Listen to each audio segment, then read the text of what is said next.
بسم اللہ الرحمن الرحیم اللہم صلی علی سیدنا مولانا محمد وآلہ وصحبہ اجمعین اما بعد باب تفسیر ترک الخطبہ پیغام قبول نہ کرنے کی وجہ بیان کرنا۔ اس باب سے مقصود یہ ہے کہ پیغام کسی کا قبول نہ کیا جاوے تو اس کی وجہ بھی بیان کر دی جاوے تاکہ معاملہ بالکل صاف ہو جاوے۔ یہ امام بخاری رحمۃ اللہ علیہ کا مدعا ہے اور مقصود ہے۔ البتہ یہاں یہ بات یاد رہے کہ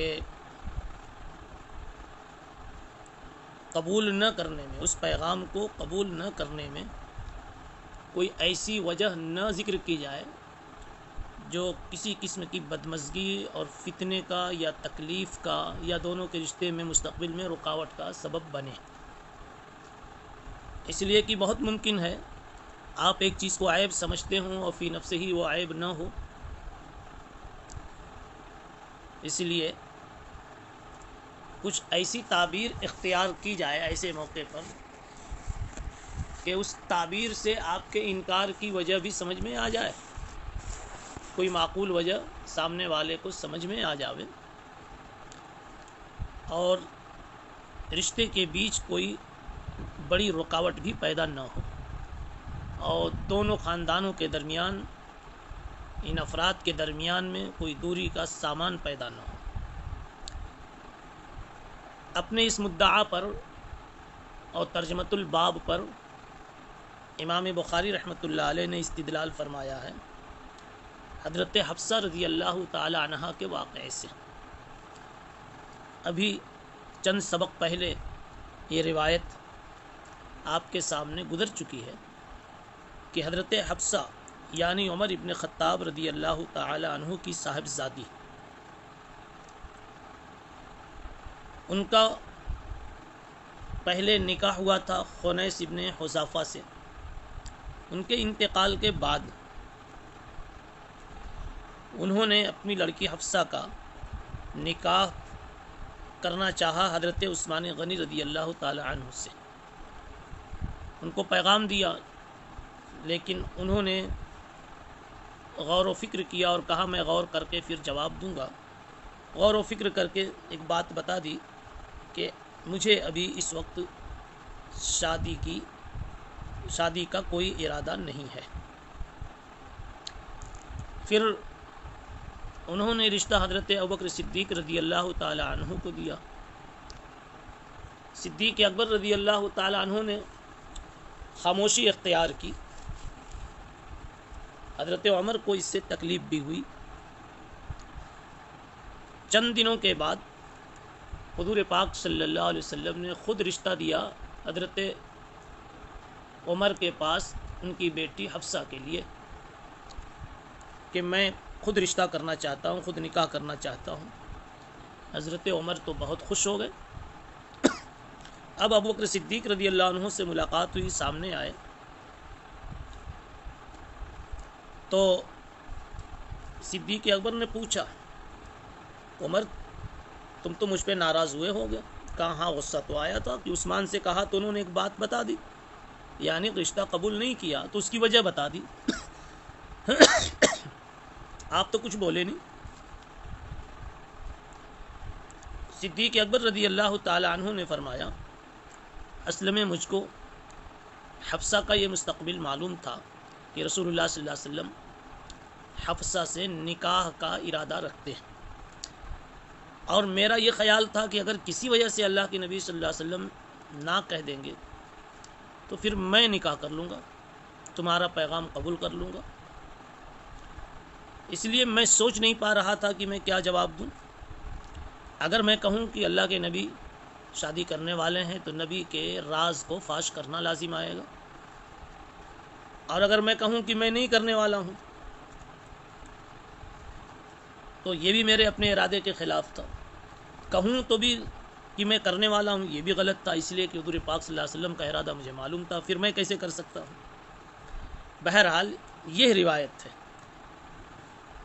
اس روایت کو اپنے مدعا کے لیے دلیل کے طور پر پیش کیا کہ آدمی جب پیغام کسی کا رد کرے، قبول نہ کرے تو وجہ بتا دے، جیسے حضرت عثمان غنی رضی اللہ تعالیٰ عنہ نے اپنی وجہ بتا دی کہ مجھے ان دنوں ابھی شادی کا خیال نہیں ہے، یا حضرت ابوبکر صدیق رضی اللہ تعالیٰ عنہ نے بعد میں ظاہر کیا کہ بھائی عمر میں نے تمہارے پیغام پر لبیک نہیں کہا، تو اس کی وجہ یہ تھی کہ حضور پاک صلی اللہ علیہ وسلم کا پروگرام اور ارادہ مجھے معلوم تھا۔ تو صدیق اکبر نے عمر کے پیغام کو ترک کرنے اور قبول نہ کرنے کی وجہ عمر کے سامنے بیان کی۔ یہ بڑی صاف اور واضح بات ہے، اور یہی اسی مضمون کو عنوان سے اور ترجمۃ الباب سے مناسبت ہے۔ اب آپ کتاب میں دیکھیے، باب و تفسیر ترک الخطبہ۔ خطبہ آپ تو اچھی طرح جانتے ہی ہیں کہ خطبہ اور خطبہ دو الگ الگ چیزیں ہیں۔ بہی قال حدثنا ابو الیمان قال اخبرنا شعیب بن الزہری قال اخبرنی سالم بن عبد اللہ انه سمع عبد الله بن عمر يحدث ان عمر بن الخطاب حين تأيمت حفصة۔ عبداللہ ابن عمر بتاتے ہیں کہ عمر ابن خطاب رضی اللہ تعالی عنہ نے اس وقت جب کہ حفصہ بیوہ ہو گئی تھی، عمر نے کہا کہ میں ابو بکر سے ملا۔ حضرت عثمان کا ٹکڑا یہاں حذف ہو گیا، اس لیے کہ حضرت کو پوری روایت سنانا مقصود نہیں ہے، وہ تو کتاب المغازی میں بھی اس سے پہلے پیش کر چکے ہیں، اور خود کتاب النکاح میں بھی چند اسباق پہلے یہ روایت آ چکی ہے اور تفصیل سے آ چکی ہے۔ یہاں جس ٹکڑے سے استدلال مقصود تھا اسی کو پیش کیا ہے۔ لقیت ابا بکر فقلت ان شئت انکحتک حفصۃ بنت عمر۔ حضرت عمر نے کہا کہ میں ملا ابو بکر سے اور میں نے عرض کیا کہ اگر آپ پسند کریں تو میں آپ سے شادی کر دوں حفصہ بنت عمر کی۔ فلبثت لیالی ثم خطبها رسول اللہ صلی اللہ علیہ وسلم۔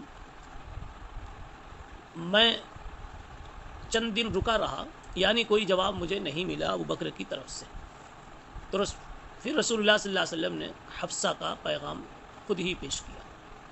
مجھ سے ابو بکر ملے اور کہا، یعنی یہ وجہ بیان کی کہ میں نے تمہارا پیغام قبول کیوں نہیں کیا۔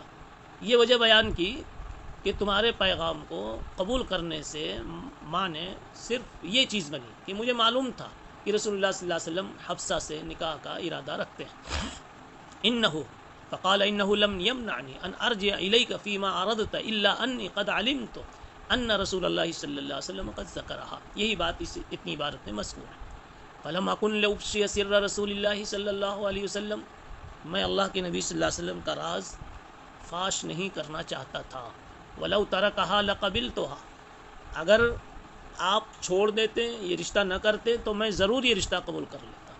تابعہ یونس و موسیٰ بن عقبہ وابن ابی عتیق عن الزہری۔ یہ مطابقت ہے، مطابقت بار بار آپ سمجھ چکے ہیں۔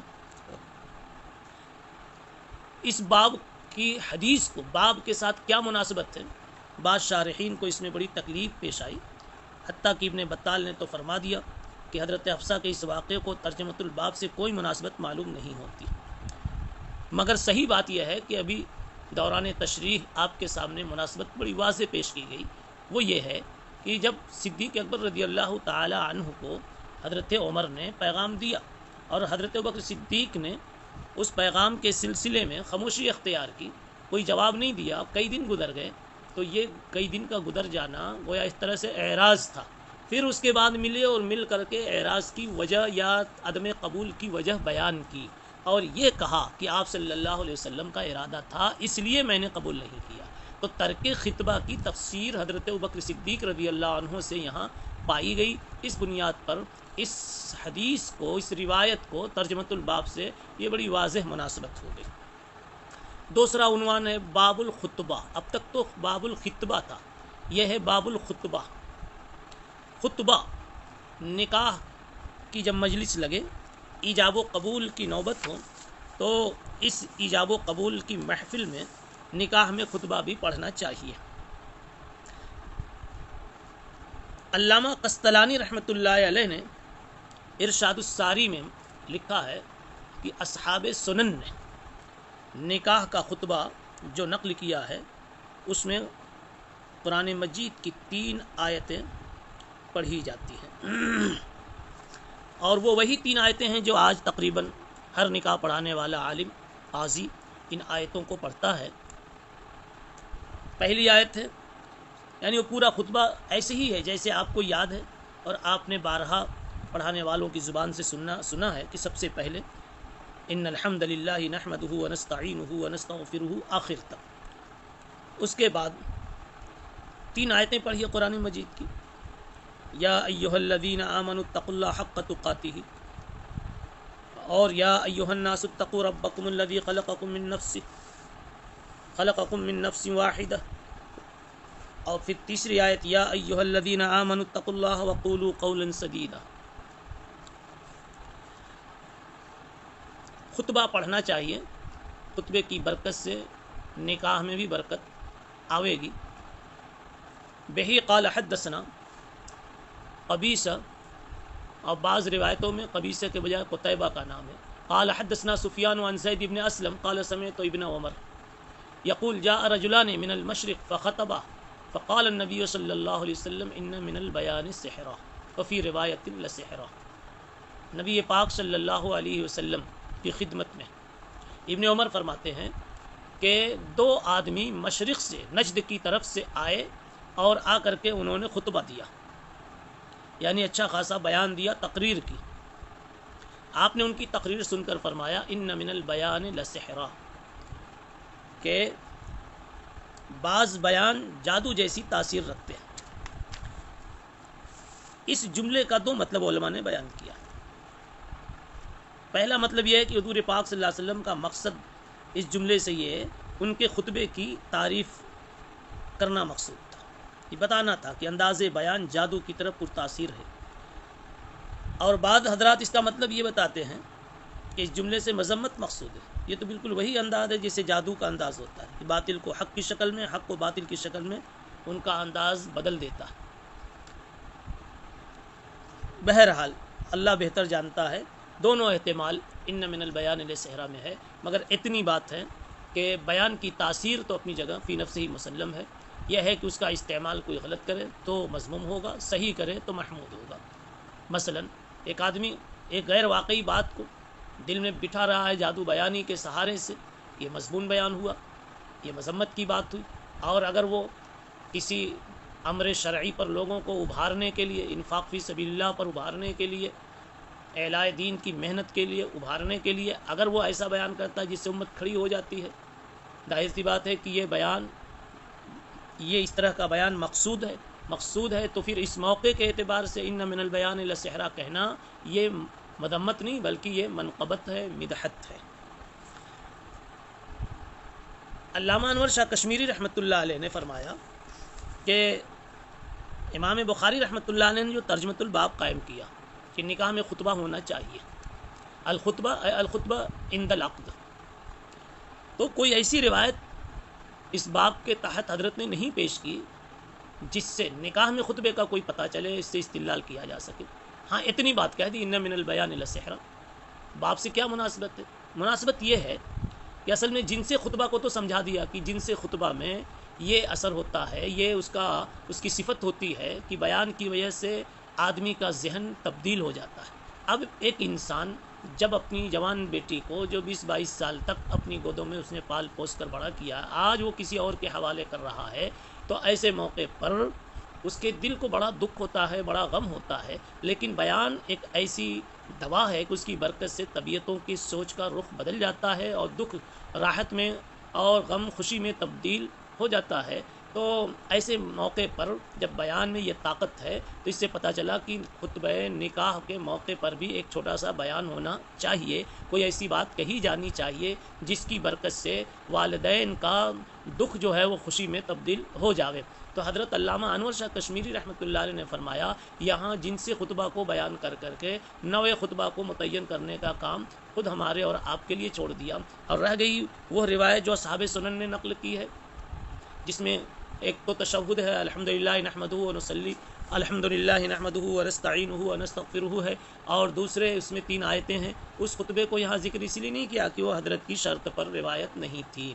بہرحال خطبہ نکاح کے وقت میں آدمی خطبہ نکاح کے وقت میں ایجاب و قبول کی مجلس میں تھوڑا سا کچھ بیان بھی ہونا چاہیے، تاکہ زوجین کے رشتہ داروں میں، بلکہ کہہ لو ان کے والدین میں، اور خود ان جو کچھ تھوڑی بہت غم کی کیفیت ہو، جدائی کا اثر ہو، وہ تقریر کی برکت سے صحیح رخ پر لگ جائے۔ سبحان اللہ بحمدہ، سبحان اللہ۔